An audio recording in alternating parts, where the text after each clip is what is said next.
Innal hamdalillah nahmaduhu wa nasta'inuhu wa nastaghfiruh wa na'udzu billahi min syururi anfusina min sayyiati a'malina man yahdihillahu fala mudhillalah wa man yudlil fala hadiyalah. Asyhadu an la ilaha illallah wahdahu la syarikalah wa asyhadu anna Muhammadan abduhu wa rasuluhu alladzi la nabiyya wa la rasula ba'dah. Sallallahu wasallam alaihi wa ala alihi wa sahbihi wa man tabi'ahum bi ihsan, amma ba'd.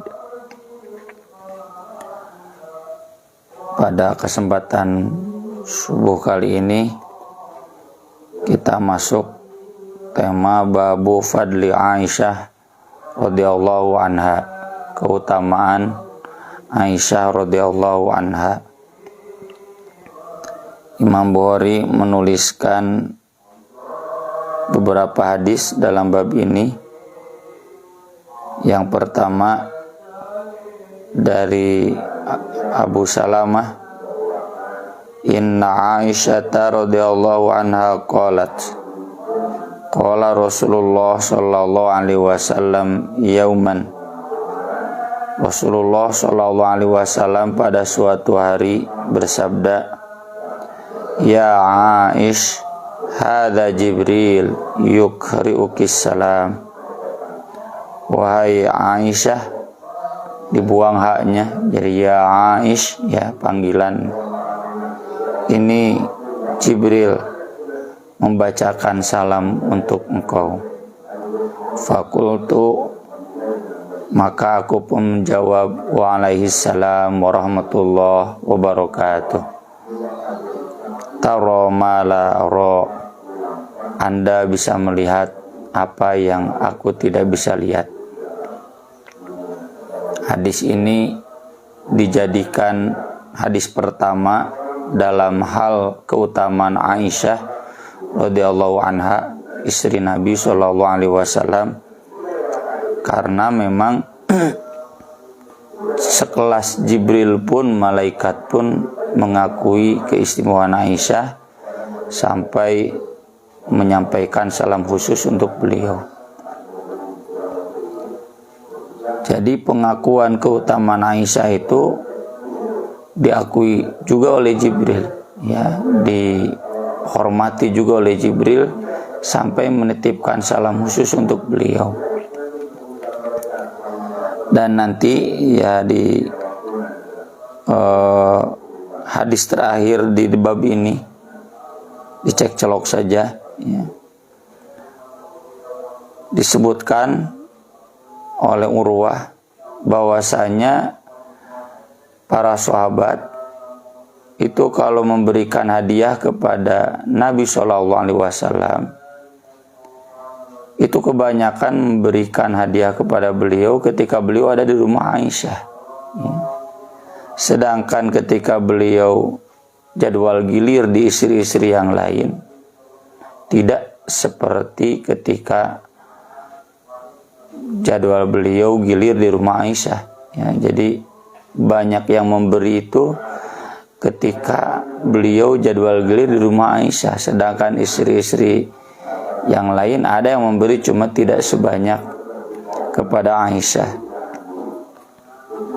Sampai istri-istri Nabi yang lain itu datang ke Ummu Salamah yang dikategorikan sebagai salah satu istri yang senior, ya, dan menyarankan kepada Ummu Salamah agar Nabi SAW menganjurkan kepada para sahabat yang ingin memberikan hadiah kepada Rasul itu jangan khusus di hari Aisyah saja, tapi juga di hari-hari yang lain, istri-istrinya yang lain, biar kelihatan adil begitu. Maka kemudian disampaikan hal itu kepada Nabi SAW. Nabi tidak menjawab. Kemudian yang kedua kalinya disampaikan lagi, Nabi pun tidak langsung menjawab. Kemudian yang ketiga kalinya disampaikan lagi, Nabi SAW menjawab, ya Ummu Salamah, wahai Ummu Salamah, la tu'dhini fi Aisyah, jangan kamu menyakiti hatiku dalam hal Aisyah. Fa innahu wallahi ma nazala alayyal wahyu, karena sungguh demi Allah tidak turun wahyu kepadaku. Wa ana fi lihafi imra'atin, dan saya sedang ada dalam selimut seorang istri pun, minkunna, di antara kalian, ghairoha, selain kepada ketika aku ada dalam selimut Aisyah. Maksudnya ketika Nabi ada di rumah Aisyah, ya. Nah, ini menunjukkan, ya, bahwa salam khusus dari Jibril tadi kepada Aisyah itu karena ada keistimewaan pada diri Aisyah, termasuk sama, ya, sikap dari para sahabat memberikan hadiah kepada Nabi itu kebanyakan di hari Aisyah, tentunya karena memang keistimewaan Aisyah. Dan ketika istri-istri Nabi lain sedikit keberatan, Nabi pun tidak bisa banyak berbuat, ya ini nggak bisa dipaksa-paksa, nggak bisa direkayasa, karena faktanya malaikat pun, Jibril pun menurunkan wahyu di rumah itu ketika Nabi SAW ada di rumah Aisyah. Dalam hal ini ada beberapa hal yang perlu kita tegaskan, ya. Yang pertama, jangan dipahami, ya, keistimewaan Aisyah dibanding istri-istri Nabi itu sebagaimana dijelaskan oleh kaum orientalis, orang-orang barat yang meneliti Islam, itu karena Aisyah istri yang paling muda, paling cantik. Jadi kesannya Nabi SAW itu senang yang muda-muda, ya. Sedangkan ke istri tua tidak diperhatikan, ya. Ya, Nabi itu manusia biasa yang terdorong oleh syahwat pribadinya, sehingga beliau lebih cenderung ke Aisyah. Tentu ini bagi kita adalah sebuah penghinaan kepada Nabi SAW. Kenapa penghinaan? Karena seakan-akan Nabi SAW itu sama dengan manusia lainnya yang tanda kutip, ya, tergila-gila oleh istri muda. Padahal seperti dijelaskan oleh banyak ilmuwan muslim, ya, yang tidak terbawa arus barat, harus dilihat Nabi SAW itu beliau bangun di waktu malam, banyak menghabiskan waktu malamnya dengan ibadah. Bahkan itu ketika di rumah Aisyah sekalipun. Ketika Nabi bangun, Aisyah bertanya, Nabi mau kemana? Nabi kan menjawab, sungguh aku ini ingin selalu bersama kamu, tapi, ya, aku juga rindu kepada Allah. Dan Nabi kemudian sholat sampai menangis lama lagi.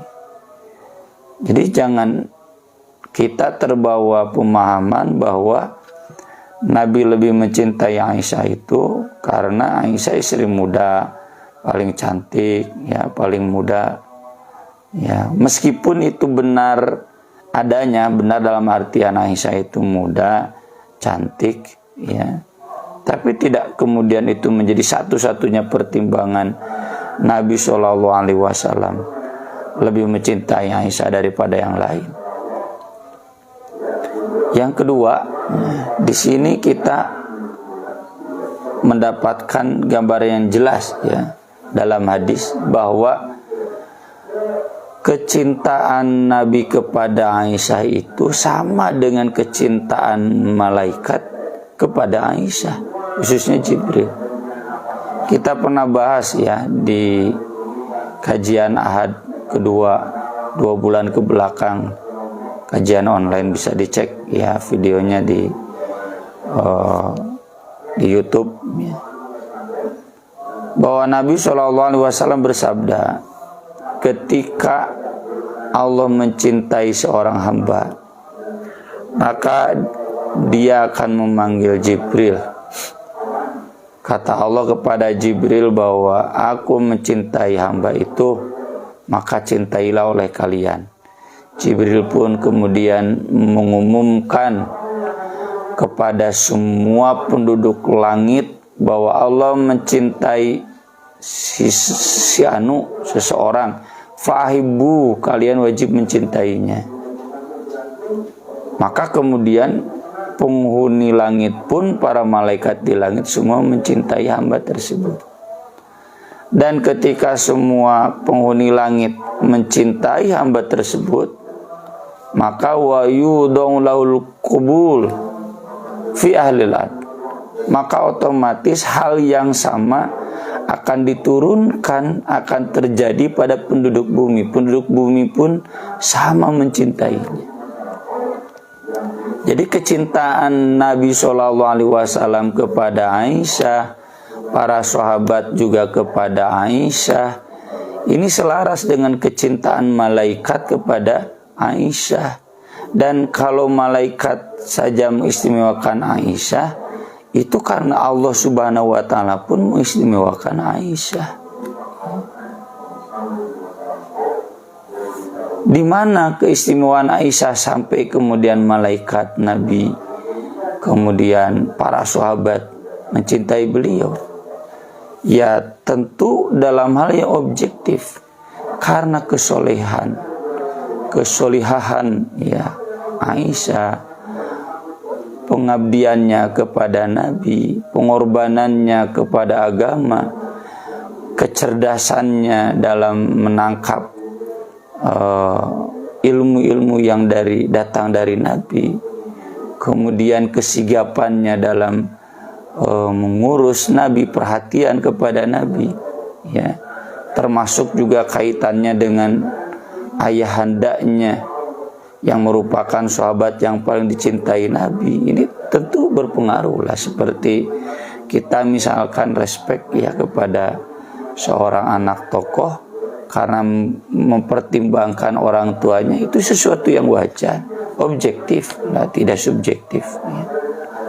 Nah ini yang harus diperhatikan ya. Jadi jangan kita terbawa arus kaum orientalis yang menilai bahwa Aisyah itu lebih dicintai oleh Nabi karena dia istri muda. Aduh, ini bukan seakan-akan, hemat saya ini sudah termasuk menghina Nabi SAW. Padahal Nabi SAW itu adil ya. Tidak mungkin menilai seorang istri dari aspek itunya saja. Kata Nabi SAW ketika diprotes oleh seorang munafik, kamu tidak adil wahai Rasul dalam membagikan ghanimah. Kata Nabi, waihak, idza lam a'dil faman ya'dil. Kalau saya dinilai tidak adil, lalu siapa yang adil? Saya saja dinilai tidak adil. Kalau saya sudah dinilai tidak adil, maka siapa yang bisa adil? Nggak ada yang bisa adil. Padahal ya ini sesuatu yang harus diamalkan. Nabi sendiri berkata ya dalam hadis yang terkenal di bab poligami, Allahumma hadza qasmi fima amlik wala talumni fima la amlik. Ya Allah, ini adalah gilirku secara fisik yang aku lakukan semaksimal aku, dan ini sudah aku adil. Tapi yang aku tidak mampu, engkau mohon tidak menghukum aku. Yang aku tidak mampu itu maksudnya urusan hati yang tidak bisa dipaksakan. Ya ini sesuatu yang memang alami, nyambung dengan kecintaan malaikat, nyambung dengan kecintaan Allah. Ini jadi jawaban Nabi jelas. Ketika kenapa Anda tidak bisa menyarankan para sahabat agar memberikan hadiah itu jangan di hari Aisyah aja, di hari kami juga dong ya. Jawaban Nabi tegas, wahyu turun di selimut seorang istri itu hanya ketika aku ada di selimut Aisyah. Berarti malaikat pun respect kepada Aisyah ya. Karena hal-hal yang tadi kita singgung, karena kesolihahannya, karena kedermawanannya. Karena hadisnya sudah sering kita bahas. Aisyah berkata, ada seorang peminta-minta bawa 2 orang anak perempuan. Saya hanya tersisa 1 kurma. Saya berikan semuanya ke perempuan itu. Dia pun membagi 2 buat anaknya, dia nggak dapat. Itu menunjukkan kedermawanan Aisyah. Ya, Aisyah pernah dalam hadis yang lain kata Nabi, ini jangan dihabiskan. Kalau dihabiskan nanti habis. Aisyah pun menghabiskannya semua, bukan untuk dimakan, untuk diberikan. Dan jadilah habis. Jadinya kekurangan, tapi Aisyah menerima, ya, dan sabar. Ya. Kita tahu dalam hadis yang lain, ketika Abdullah bin Zubair sudah kita bahas, bersumpah tidak akan lagi ngomong ke Aisyah. Abdullah bin Zubair saat itu baru di Makkah, dan Aisyah punya lahan banyak di Makkah. Beliau banyak bagikan kepada fakir miskin. Padahal sebagiannya pemberian dari Abdullah bin Zubair. Ini kita kasih, kok dikasih-kasih lagi, udahlah, nanti gak akan mengasih lagi. Terdengar oleh Aisyah, padahal Abdullah bin Zubair itu keponakannya, anak dari Asma, kakaknya Aisyah. Kata Aisyah, saya tidak akan ngomong lagi kepada Abdullah bin Zubair. Wah, sampai menangis Abdullah bin Zubair. Sampai Aisyah diingatkan, Anda kan nggak boleh. Dan Nabi juga mengizinkannya cuma 3 hari. Lebih dari 3 hari nggak boleh. Maka Aisyah pun menangis, membatalkan sumpahnya. Dan kan kalau dalam Al-Quran kewajibannya itu hanya 1 hamba saya, membebaskan hamba saya, membatalkan sumpah nazar itu. Tapi Aisyah membebaskan sekaligus 40 hamba saya. Ini menjadi kesolihan Aisyah, kedermawanan Aisyah. Belum lagi kita tahu Aisyah ini satu-satunya sahabiah yang paling banyak meriwayatkan hadis, berarti kecerdasan. Kan sesuatu yang wajar ya kalau kita punya anak atau murid atau jamaah, ada satu yang lebih pintar daripada yang lainnya, lalu kita sedikit lebih perhatian, kan itu bukan sesuatu yang tidak adil, sesuatu yang wajar, adil-adil saja. Dan ini kembali ke pembahasan kita di awal dulu ya, bahwa jangankan manusia biasa, rasul-rasul saja, tilkar rusulu faddalna ba'dahum ala ba'd. Rasul saja ada kelas-kelas pembedaan keutamaan. Ini rasul di ini, keutamaan ini di sini, keutamaan di sini. Di antara rasul itu yang paling utama adalah Nabi Muhammad SAW, karena keutamaannya lebih banyak dibanding keutamaan rasul yang lain. Tugas kita hanya menerima takdir Allah, tawakal. Kita memaksimalkan keutamaan yang kita miliki dan tidak boleh hasud dengan keutamaan yang dimiliki oleh orang lain. Kalaupun ada hasudnya hasud ghibthah, ingin bukan kemudian ingin menyakitinya. Nah, ini yang disebutkan oleh Nabi kepada Ummu Salamah, jangan sampai istri-istri Nabi yang lain syiriknya itu ya, hasudnya itu hasud yang ingin menyakiti, ingin mencelakakan, jangan. Hasudnya kalau sebagai ghibthah, ingin seperti Aisyah dalam hal kesolihahannya, dalam hal kepintarannya, silakan. Tapi kalau sampai mau menyakiti, itu nggak boleh. Ya. Dan ini juga catatan yang ketiga, ya, bahwa jangankan manusia biasa sekelas kita, sekelas istri-istri Nabi saja, ya, itu mengalami yang namanya hasud. Dan hasud ini sebagaimana Nabi sampaikan dan sudah saya tulis panjang lebar di buku saya Ar-Risalah jilid 1, ya, bahwa nggak mungkin ada seorang lepas dari hasud, tinggal bagaimana kita memanagenya, ya. Dan saya yakin ketika Nabi menyarankan ke Ummu Salamah agar disampaikan ke istri yang lainnya, mereka pasti sami'na wa ata'na. Kalaupun ada dorongan manusiawi, kok kenapa ya ke Aisyah, sahabat lebih mengistimewakan, ke saya tidak. Itu dorongan manusia itu wajar-wajar saja, asal jangan kemudian mengarah ke hasud. Jadi kalau saya misalkan, contoh misalkan ya, dan alhamdulillah jangan ya, melihat ya ustadz yang lain kok banyak viewernya, banyak penontonnya ya. Misalkan saya lihat Ustadz Ucu kok banyak yang nontonnya, banyak viewernya, banyak subscribernya misalkan. Lalu ada sedikit hasud, itu sesuatu yang wajar, tapi saya wajib mengolahnya. Jangan kemudian saya menjadi jelek hati kepada Ustadz Ucu misalkan. Jangan sampai menjadikan saya jadi benci sama beliau, jangan. Atau sedikit mengarahkan agar jangan ngaji sama beliau, nggak boleh.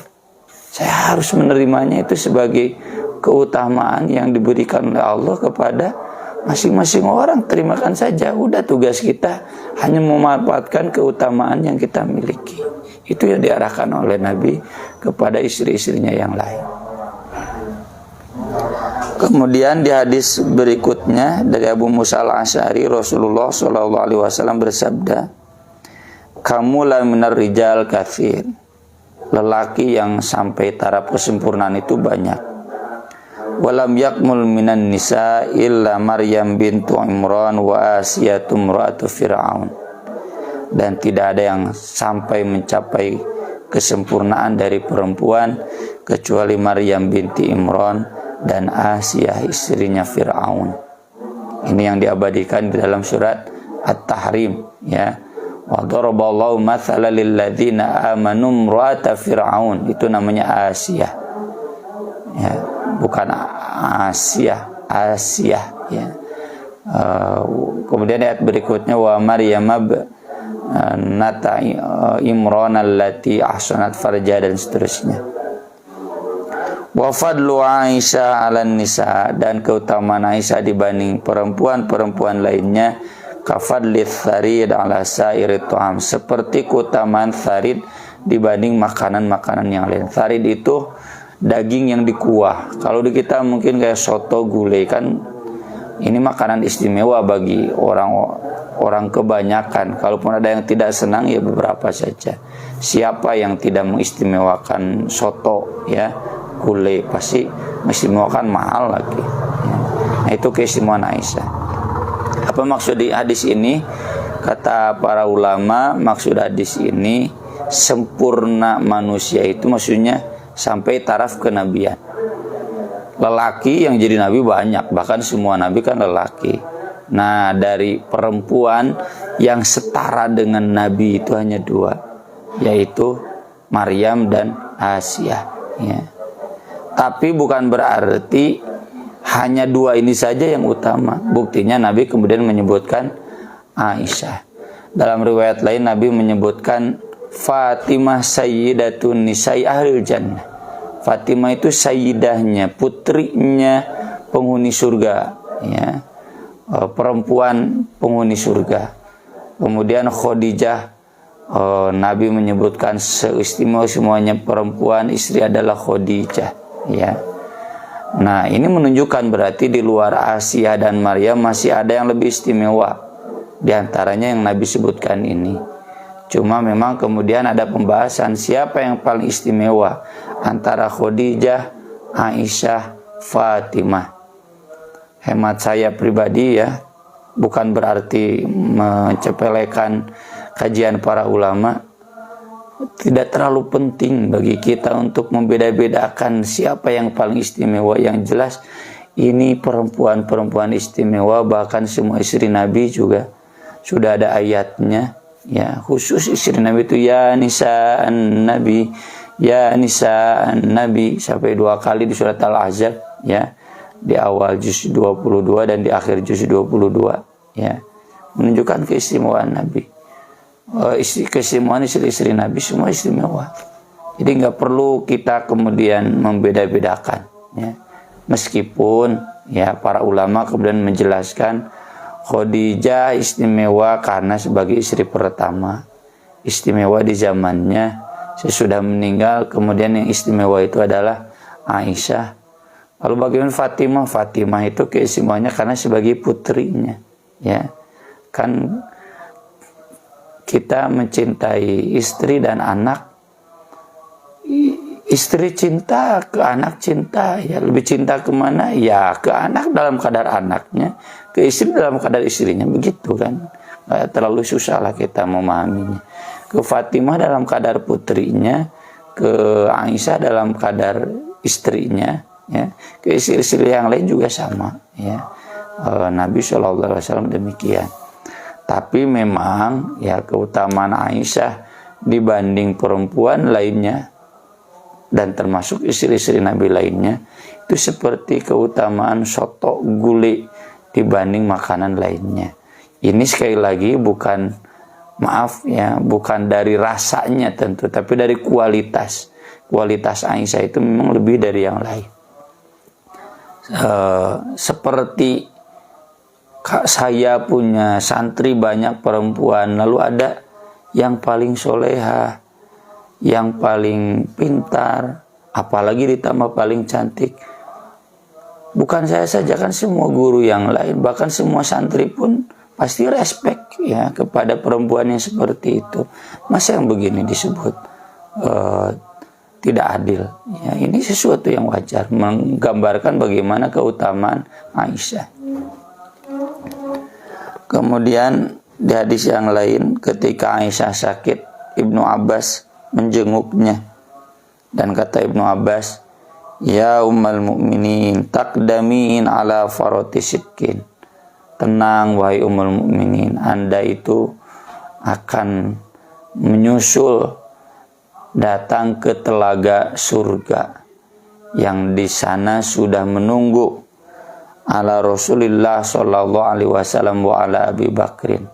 Rasulullah sallallahu alaihi wasallam dan Abu Bakar. Ya, ini terkenal hadisnya, sudah sering dibahas bahwa Nabi punya telaga di surga dan Nabi nanti yang paling dahulu datang ke sana, dan Nabi menunggu umatnya.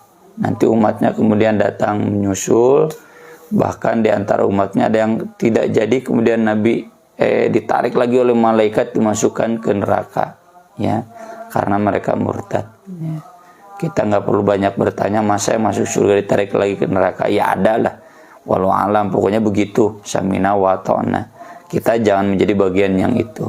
Nah, ini Ibnu Abbas menegaskan, nggak usah hirau dengan sakit Anda, sakit yang menjelang kewafatan Nabi. Anda itu kan akan masuk surga. Bahkan Anda akan menjadi yang ketiga masuk ke telaga di surga sesudah Nabi dan Abu Bakar As-Siddiq. Kata Ibnu Hajar, tentu penegasan Ibnu Abbas ini menunjukkan bahwa Aisyah masuk surga itu bukan ijtihad Ibnu Abbas, pasti dari Nabi SAW. Nggak mungkin sahabat berani memvonis surga kecuali ada petunjuk dari Nabi SAW. Kemudian hadis lainnya ini yang pernah kita bahas dalam keutamaan Abu Bakar ketika Aisyah kehilangan kalung ya di perjalanan pulang dari safar. Lalu kemudian Nabi menyuruh sahabat, Nabi mencari dan sahabat ikut mencari. Sampai kemudian subuh di jalan nggak ada air. Sampai kemudian turun ayat tayamum dan Usaid bin Hudair berkata, demi Allah, ma nazala biki amrun qattu illa ja'alallahu laki minhu makhrajan. Tidak ada satu masalah pun yang menimpa Anda wahai Aisyah kecuali ada saja hal baiknya. Wa ja'ala fil muslimin barakah, dan menjadi berkah bagi orang-orang Islam. Termasuk ya dalam hal yang terkenal kejadian yang menimpa Aisyah, yaitu fitnah bahwa beliau pernah selingkuh.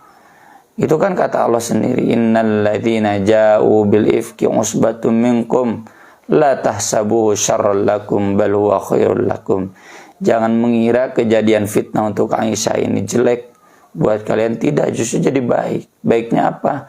Umat Islam jadi punya pelajaran. Nggak boleh menuduh tanpa bukti, ya. Apalagi termakan hoax, nggak boleh. Apalagi itu terkait seorang tokoh, nggak boleh. Ya, itu kan jadi baik, jadi berkah. Ya. Dan itu dialaminya oleh Aisyah, bukan oleh istri yang lain. Kemudian Nah, ini sesuatu yang manusiawi karena memang keistimewaan Aisyah. Ketika Nabi sakit, beliau bertanya, aina ana ghadan, di mana saya besok dirawat. Saat itu Nabi sedang dirawat di rumah Aisyah. Istri-istri Nabi faham maksudnya, nggak usah ada jadwal gilir sementara dirawat di rumah Aisyah saja. Ya. Walau alam ya, saya sendiri tidak terlalu paham mengapa sabda Nabi begitu dipahami demikian, tapi di semua penjelasan hadisnya istri-istri Nabi memahami demikian, sehingga kemudian Nabi SAW pun dirawat di rumah Aisyah sampai wafatnya. Ini karena apa? Karena keistimewaan Aisyah. Ya, jadi ini hal-hal yang menegaskan nggak boleh. Ini sesuatu yang istimewa seperti ini, kemudian seperti Syiah malah melaknat Aisyah. Alhamdulillah min dzalik. Terakhir, ini terkait konflik Aisyah dengan Ali, dan ini sudah sering kita bahas dulu ya di pembahasan Ali. Intinya ini beda ijtihad. Jadi Aisyah menilai Ali kenapa tidak segera memproses pembunuh Utsman. Pada saat itu Ali penanggung jawabnya, dan malah Ali ketika jadi khalifah malah pindah ke Kufah, ke Irak. Dan sudah terkenal Kufah itu, Irak itu para pecinta Ali. Dan yang membunuh Utsman itu orang-orang yang mengaku pecinta Ali, ya, Syiah itu. Ali malah pindah ke sana. Dan kemunculan Syiah itu ibarat projo lah, atau yang sekarang siapa tuh, Ganjar ya, Ganjar Pranowo. Dia tidak menginisiasi, tapi ini rakyat saja yang tiba-tiba bikin barisan pro Jokowi, bikin barisan cinta SBY gitu ya, tokoh-tokoh. Ali juga demikian. Orang Irak itu walau alam kenapa lebih cinta kepada Ali dibanding kepada Utsman bin Affan ya, atau mungkin barisan Prabowo ya. Meski Bapak Prabowo misalkan tidak bikin gerakan khusus agar masyarakat diajak direkrutmen, enggak, itu sesuatu yang alami. Nah, ini semua membuat pertanyaan besar di kalangan umat Islam, para sahabat. Kenapa? Aisyah pun kemudian pergi ke Kufah bawa pasukan ya, karena banyak yang mendukung. Nah, kita sudah bahas yang salah itu Aisyah, yang benar itu Ali. Dan Aisyah pun kemudian bertobat. Buktinya beliau kemudian pulang dan tidak lagi menyerang Ali, tidak lagi membenci Ali ya. Nah, di proses keberangkatan Aisyah ke Irak itu, Ammar bin Yasir itu diutus ya oleh Ali ke Kufah untuk berangkat perang melawan Aisyah. Dan Ammar pun berkhutbah saat itu, inni la'alamu annaha zaujatuhu fid dunya wal akhirah. Sungguh aku pun tahu bahwa Aisyah itu istri Nabi di dunia dan akhirat. Artinya pasti masih surga, dan itu tentu dari Nabi. Walakinna Allah ibtalakum latattabi'uhu aw iya. Tapi Allah hendak menguji kalian. Apakah kalian akan mengikuti Rasul atau mengikuti istri Rasul? Ya. Dan kemudian penduduk Kufah mengikuti Ali, tidak mengikuti Aisyah. Ya. Ini menunjukkan bahwa pertama, Aisyah itu penghuni surga. Ya. Ammar sendiri mengaku itu. Dan yang kedua, tidak serta-merta orang yang penghuni surga itu lepas dari ijtihad yang salah. Ya. Maka ini juga sikap kita kepada orang-orang soleh, kepada para ulama. Para ulama itu calon penghuni surga, tapi tidak serta-merta membuat kita tidak boleh mengoreksi ijtihad mereka yang salah. Dan ketika ini disampaikan, Aisyah itu salah, tidak boleh dengan merendahkan Aisyah. tetap akui keistimewaannya. Beliau itu penghuni surga. Demikian juga reaksi kita ke guru-guru kita, ke para ulama, ya, ke sepuh-sepuh kita. Kalaupun ada ijtihad mereka yang harus kita koreksi, tidak boleh dengan merendahkan mereka. Tetap akui, tempatkan mereka di tempatnya yang semestinya. Ya. Tidak boleh menghina, tidak boleh merendahkan. Ini yang saya sering bilang. Saya akan mengatakan perayaan Maulid Nabi itu bid'ah. Tapi saya nggak sampai hati menyebut Ibnu Hajar ahli bid'ah. Saya koreksi ijtihad Ibnu Hajar yang membolehkan perayaan Maulid. Saya harus koreksi, itu ijtihad yang keliru. Tapi saya tidak boleh mengatakan ahlul bid'ah kepada Ibnu Hajar. Ahlul bid'ah itu penghuni neraka. Ya. Ahlul bid'ah itu ujung-ujungnya ke neraka kayak Syiah, Mu'tazilah, Ahmadiyah. Ya. Itu ahlul bid'ah. Masa saya memvonis neraka kepada orang-orang sholih yang dijamin oleh Nabi SAW mereka akan masuk surga. Aisyah itu akan masuk surga. Tapi ijtihad yang salahnya kita koreksi. Koreksi ijtihadnya, tapi tetap tempatkan mereka sebagai manusia mulia, istri Nabi di dunia dan surga. Ulama itu pewaris para nabi. Pewaris para nabi itu calon penghuni surga.